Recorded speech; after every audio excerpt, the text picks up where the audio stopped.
Hi all, this is Asma. Today we will have a look at an example for modulation and multiple access techniques.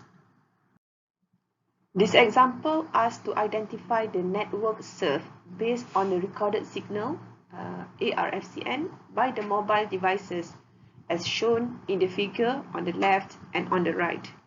So here we have two images, okay, and each of these images give the indication of which kind of ARFCN the network is serving. So the one on the left is actually the UMTS because we have the clues based on the given UARFCN. So this is very easy. But what about the second one? There's no clear indication on the ARFCN type. But what we can see here is actually the existence of what we call the RSRP as well as the RSRQ. So the device on the right is actually served by the LTE. Okay, so it's UARFCN and the band is actually band 41.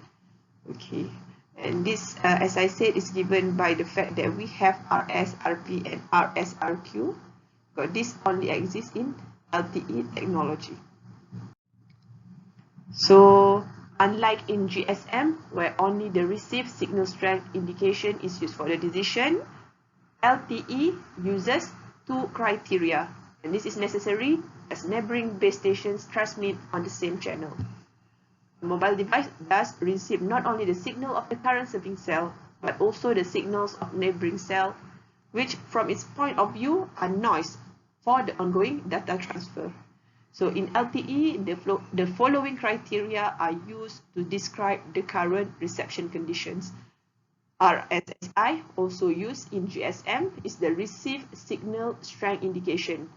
So this value includes the total power received, including the interference from neighboring cells and other sources. So what is RSRP? It is the reference signal received power expressed in decibel meter. Okay, with this parameter, different cells using the same carrier frequency can be compared and handover or cell selection decision can be taken.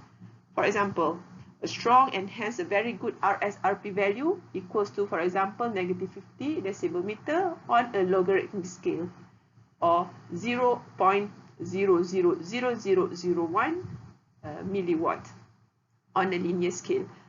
A weak RSRP value, which still allows reception in practice but at lower speed, is -90 decibel meter. And this is equal to this value on a linear scale. And then we have the RSRQ, which is the reference signal received quality. And this is equal to RSRP divided by the RSSI. So this value, the better it is, the better can the signal of the cell be received compared to the interference generated by other cells. And the RSRQ is usually expressed on a logarithmic scale in decibel and is negative as the reference signal power is smaller than the overall power received. The closer the negative value is to 0, the better the RSRQ. And in practice, an RSRQ of -10 results in very low transmission speeds. And RSRQ of -3 or higher results in very good transmission speeds if the overall signal strength, the RSRP of the cell, is also high.